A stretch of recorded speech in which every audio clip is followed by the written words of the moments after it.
presentaciones. Vamos a recibir a Flavia Ballarino, que es arquitecta de 1999 de la Facultad de Arquitectura del Arte. Tiene un doctorado en arquitectura y urbanismo en Praga, Chequia, en 2009. Ha sido colaboradora para revistas especializadas de diseño, arquitectura. Se ha desempeñado como docente, arquitecta, diseñadora gráfica, ilustradora y traductora en Chequia entre el 2001 y el 2012 y en China, Hong Kong, del 2012 al 2022. Desde 2005 ha impartido clases de español con idioma extranjero, actualmente en línea, y desde 2020 es voluntaria en el programa de inglés Sin Límites de ANEP. Desde el 2023 es traductora idónea de checo-español y docente de arquitectura en la Escuela de Negocios BIOS. Actualmente desarrolla actividades de enseñanza, investigación y extensión en la Facultad de Arquitectura y proyecto de investigación de Atlas de Creadoras financiado por el CSIC. Nos va a presentar la ponencia llamada Plaza Tiradentes, de monumento ausente a propuesta de creación urbana. Te escuchamos atentamente. Hola. Bueno, muchas gracias. Simplemente voy a saber. Salimos de la madre en la plaza y luego en la escuela, y ahora voy a hablar de la madre, de la plaza y la madre y mi madre. Voy a leer porque, digamos, yo estuve preparando otras cosas y entonces, digamos, digo que preparé esto, investigué esto especialmente, así que, digamos, tal vez meto la pata, sí. Así que espero no terminar como Tiradentes, ejecutado y Remembrado. Bueno, y como les digo, hice mi doctorado en Praga, y aquí me gusta recalcar que patrimonio, porque la ciudad es patrimonio histórico, se dice památka. Památka es, digamos, monumento, ¿sí? Es como un monumento histórico y es femenino. Estudié, trabajé y viví en Praga, trabajé en edificios protegidos, pero ahora no voy a hablar de monumentos protegidos. Voy a hablar de un monumento que son creados especialmente, digamos, no como algo histórico, sino algo que es el monumento producido, ¿sí? He estudiado algunos aspectos para esta presentación, basada en un profundo deseo por saldar una deuda histórica, por reivindicar a una artista que ha sido olvidada junto con su obra, y que fue también motivo por el que me incorporé al proyecto de investigación Atlas de Creadoras. Quiero aclarar que la información que compartiré es de ella, digo, la de ella, las otras las busqué, las investigué, pero digamos, la información del artista, ¿sí? Es mía y pienso incorporarla si sacamos una publicación del Atlas. Bueno, comienzo. Conocen al héroe brasileño Tiradentes, héroe nacional del Brasil, que fue un militar y dentista, por eso Tiradentes, que participó activamente en la Inconfidencia Minera, una conspiración contra el Imperio portugués. La corona lo ejecutó para castigar la rebelión y un siglo después Tiradentes se convirtió en mártir oficial de la República. ¿Conocen el monumento Tiradentes en Montevideo? ¿Conocen la Plaza Tiradentes? Sí. Es una plaza por la que seguramente todos los montevideanos la hemos visto, hemos pasado por ahí, pero que seguramente apenas percibimos. Situada en un lugar privilegiado, hoy se presenta como un espacio casi residual. Nadie o casi nadie conoce ya su historia. Mucho menos que la plaza fue diseñada para emplazar allí este monumento. ¿Sí? Una plaza, hoy voy a hablar del héroe, de sus monumentos, voy a hacer un paseo, como hizo Daniel un poco, en el monumento destinado a esta plaza y del artista que lo creó, Donatella Sebasti. Esta es la plaza y este es el monumento que supuestamente debería estar ahí. Y Donatella Sebasti es mi madre. Bueno, comencemos por el héroe. Bueno, la propia figura, y esto algo a leer porque es algo que escribí y digamos no lo tengo tan seguro. La propia figura de Tiradentes permite pensar críticamente cómo se construyeron los héroes nacionales en América Latina, como analiza José Murillo de Carvalho en La formación de las almas. La República brasileña convirtió a Tiradentes en un héroe nacional mediante un proceso de elaboración simbólica sostenido por imágenes, ceremonias cívicas y monumentos. Carvalho señala que la construcción republicana necesitaba un héroe que representara a la nación. Tiradentes terminó ocupando ese lugar por su capacidad de asociarse al sacrificio y a la idea de martirio político. El autor estudia cómo su representación visual fue transformándose hasta aproximar los modelos iconográficos cristianos, vinculando simbólicamente patria, sacrificio y redención. En nuestro caso, el monumento homenaje al héroe, un ejemplo, es una imagen de héroe, nada más. Lo que se llama Adolf Rieger, monumento intencionado, una obra realizada con el propósito deliberado y consciente de mantener momentos, hazañas o personajes vivos y presentes en la conciencia de generaciones venideras. Un monumento participa en la construcción de relatos históricos y en la legitimación de determinadas memorias colectivas. Los monumentos modernos no son elementos neutros, son artefactos vinculados a procesos históricos de construcción ideológica y legitimación política, para consolidar relatos nacionales y producir consensos simbólicos en el espacio público. La idea de monumento está referida a la de memoria y como recordatorio de principios válidos que se pretenden perpetuar en el imaginario colectivo. Desde esta perspectiva, un monumento en homenaje a Tiradentes en Montevideo constituye un acto simbólico en honor a Brasil en el marco, en 1985, en el marco de la reconstrucción democrática. ¿Sí?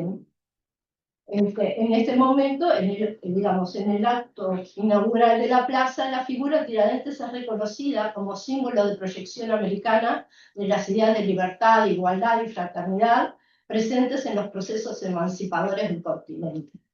En la inauguración de la plaza el 21 de abril de 1986, los 4 comunicados de prensa expresan las palabras similares, convirtiendo la imagen de Tiradentes y la inauguración de la plaza en símbolo de libertad y confraternidad.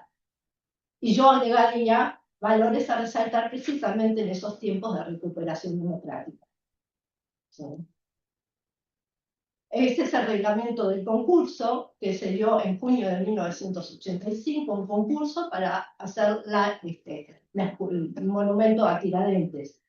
Quiero de alguna manera demostrar la originalidad de la obra del artista. Este reglamento, entre sus artículos, cita en el artículo 5, el monumento consistirá en una escultura que podrá realizarse en los siguientes materiales: cemento, hierro, ladrillo o piedra. Si el autor lo creyera conveniente, podrá emplear mezcla de materiales. No considera cosas efímeras, o madera, o vidrio, y mucho menos luces o agua.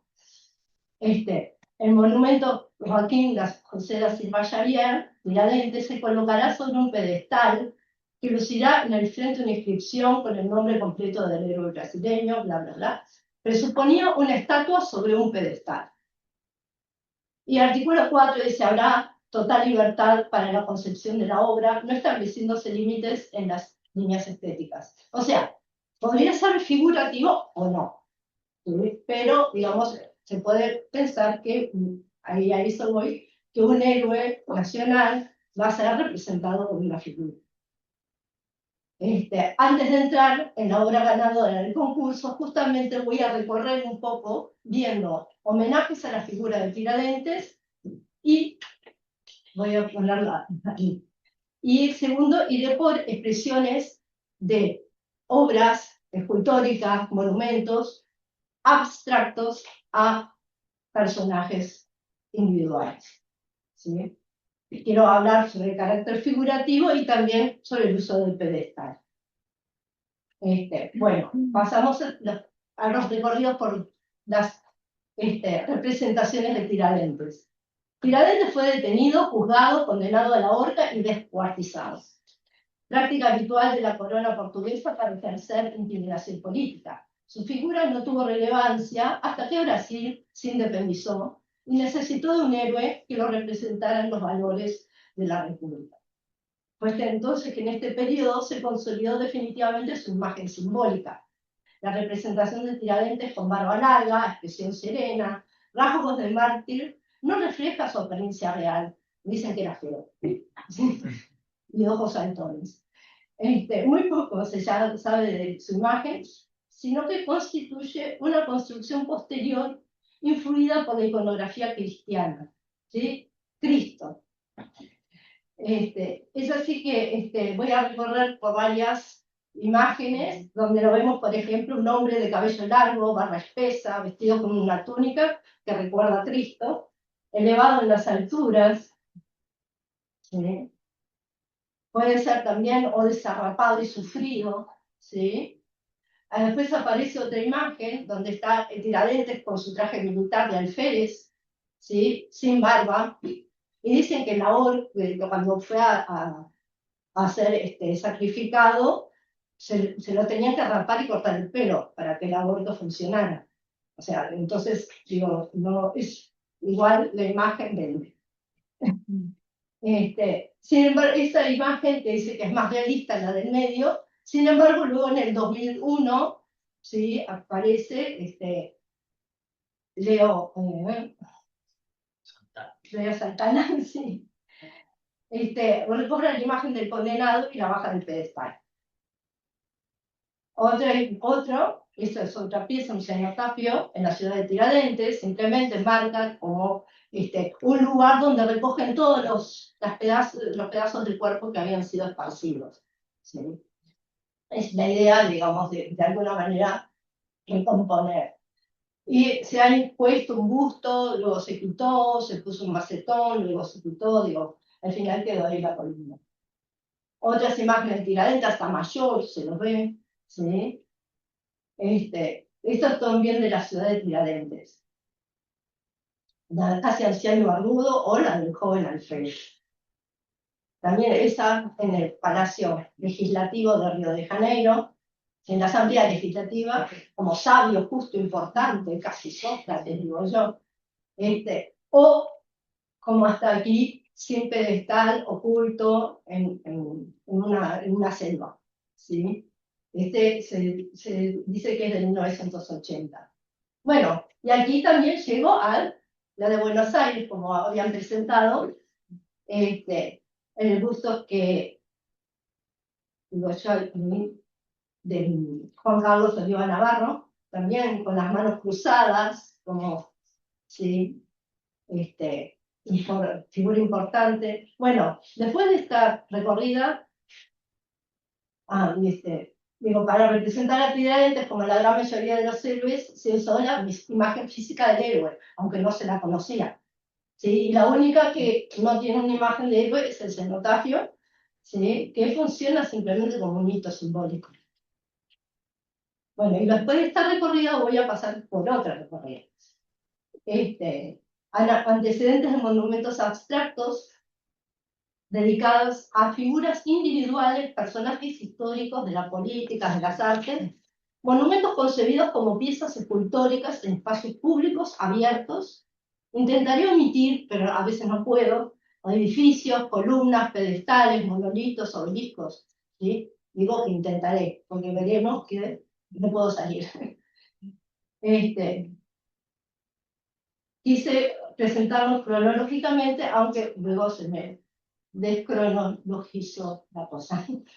El primero que voy a mencionar es el de Pablo Picasso, en honor a Apollinaire, a Guillaume Apollinaire, una estatua del vacío, ¿sí? Basado en su obra, que supuestamente iba a estar en la tumba, pero bueno, nunca llegó a erigirse esta obra en la tumba del poeta.